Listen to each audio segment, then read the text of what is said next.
Assalamualaikum warahmatullahi wabarakatuh. Apa kabar semua? Jumpa lagi dengan saya, masih bersama R2 Channel. Di video kali ini saya mau melakukan perbaikan notebook Acer SPR1 D270. Dan untuk notebook seri ini cukup handal, dimana di usianya yang sudah lumayan lama ini masih banyak sekali yang masih beroperasi atau digunakannya. Oke, dan kebetulan untuk yang satu ini ada masalah. Jadi ketika kita nyalakan seperti ini ya,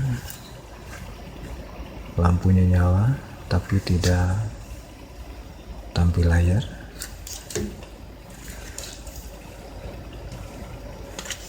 Dan tidak ada tanda-tanda bahwa mesinnya nyala. Oke. Tetapi lampu powernya nyala.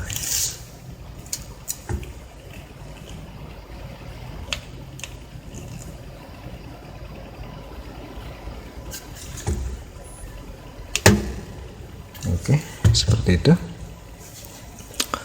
Langkah awal untuk melakukan pengecekan, di sini saya akan lepas dulu keyboardnya. Barangkali masalah ada di keyboard.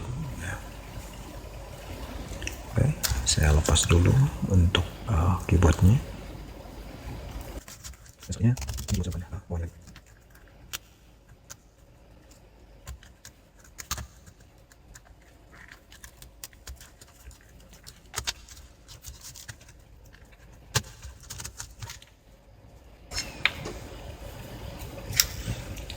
Oke, kita coba nyalakan tanpa keyboard. Berarti keyboardnya kita lepas dulu dan kita nyalakan tanpa keyboard.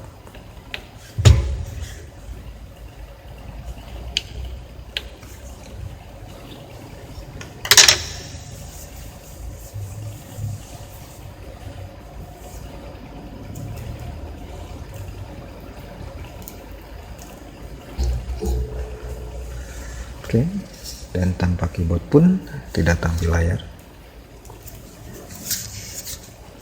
Sekarang langkah kedua adalah kita lepas casing bagian bawahnya untuk mengecek apakah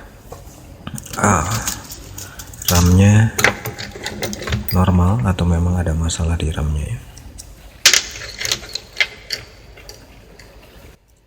Ini ada bawah dan tulis ini adalah laut.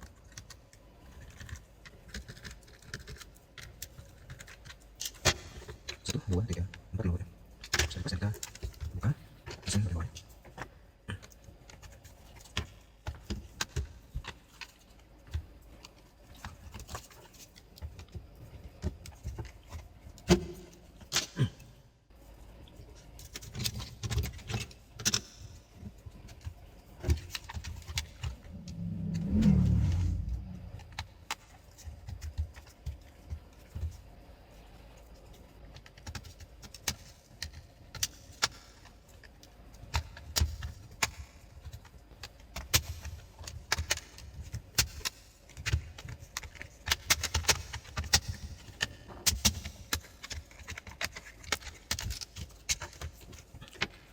Oke, sekarang kita coba nyalakan dan sambil pantau bagian belakangnya,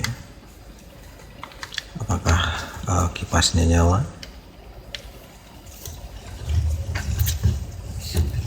Oke. Dan ini power sudah on dan kipas tidak nyala ketika kita pertama kali dinyalakannya.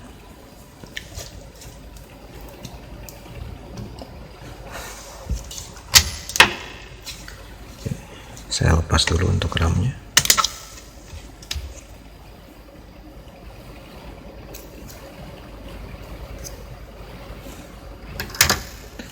coba nyalakan tambah RAM.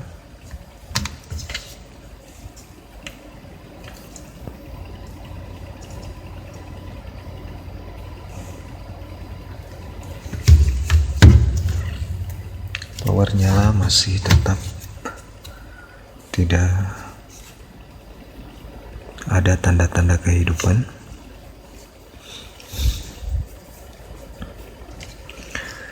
Oke, dan ada dua jenis laptop ya.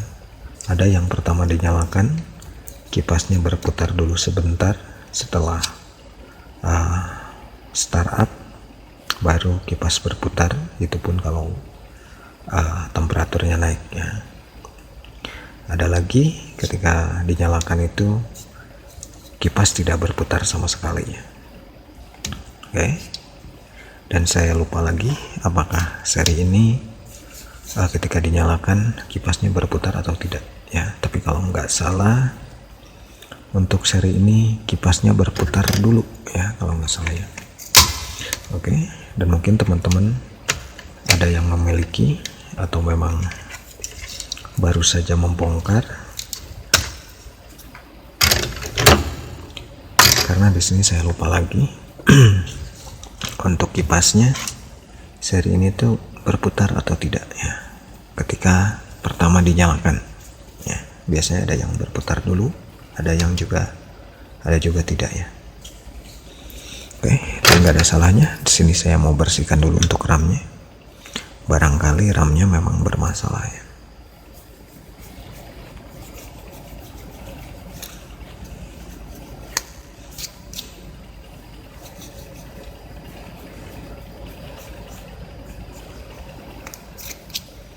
Sebelum nanti kita lakukan pengecekan di suplainya.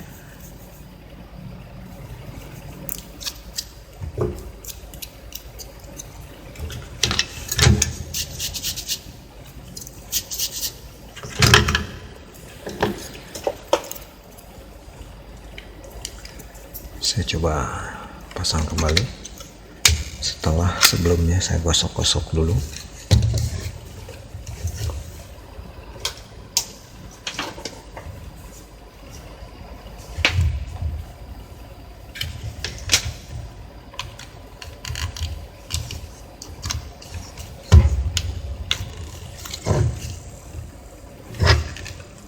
Oke, dan ternyata sekarang kipas berputar dulu ya.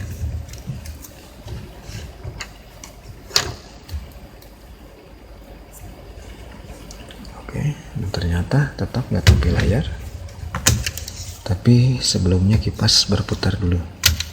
Oke, saya coba cabut lagi.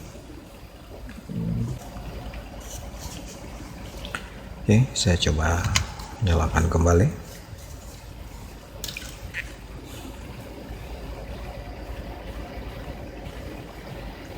Coba perhatikan kipasnya. Sekarang kipasnya berputar dulu. Kalau tadi tidak berputar ya.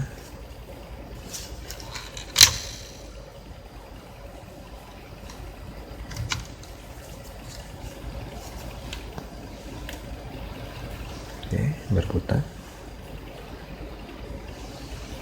Baru berhenti. Oke, ada kemungkinan untuk masalah. Kita coba lepas untuk wirelessnya dan juga kita lakukan penggantian di RAM-nya ya.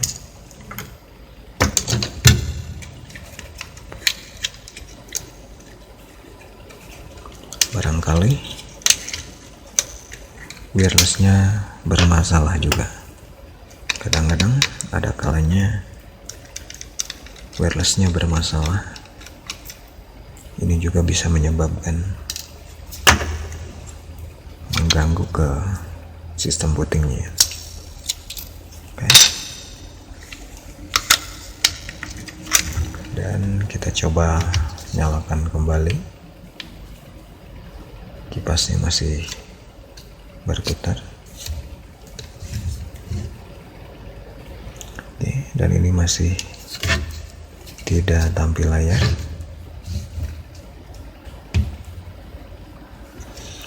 Oke, sebelum kita lakukan penggantian RAM, sini saya mau cek dulu ke layar eksternal.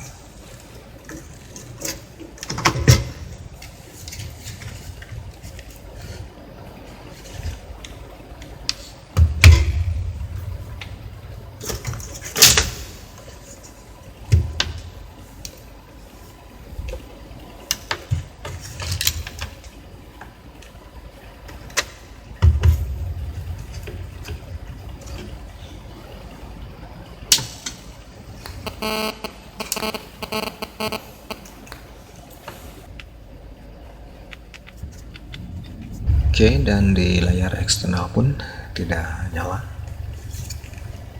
Ini berarti notebook ini tidak tampil layar ya, baik itu di eksternal dan juga di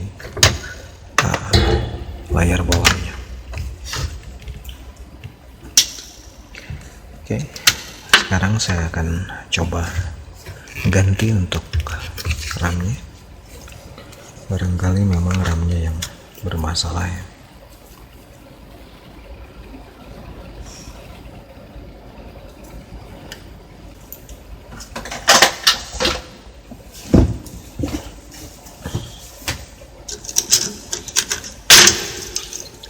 Oke, saya siapkan di sini beberapa keping RAM.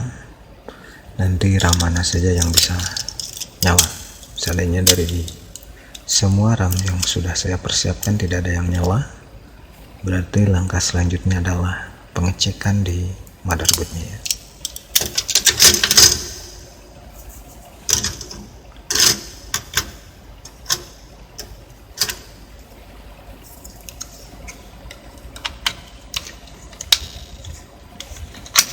Oke, ini adalah pengecekan RAM pertama.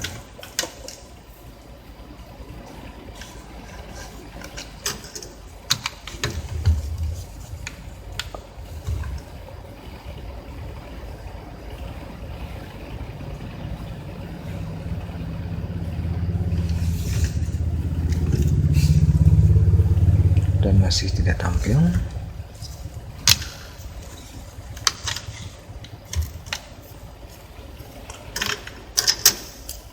Selanjutnya pengecekan RAM kedua.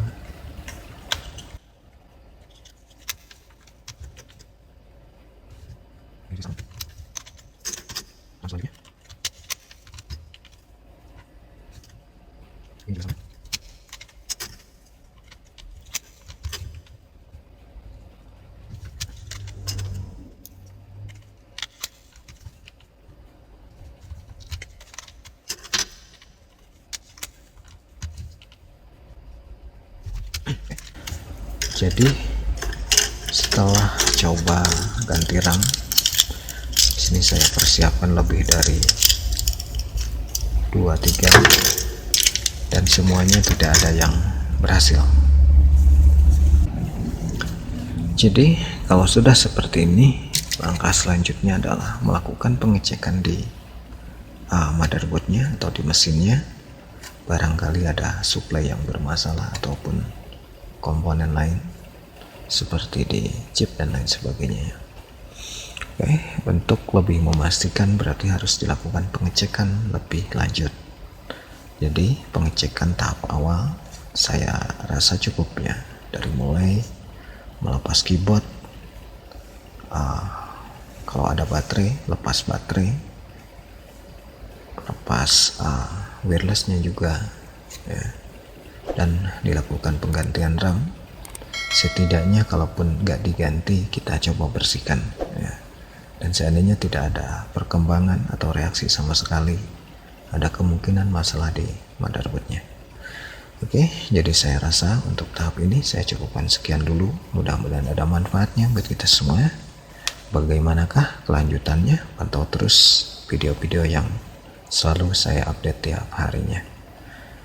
Oke, jangan lupa subscribe, like, dan kalau ada pertanyaan silahkan beri komentar. Sampai jumpa di video saya berikutnya. Terima kasih sudah menonton. Wassalamualaikum warahmatullahi wabarakatuh.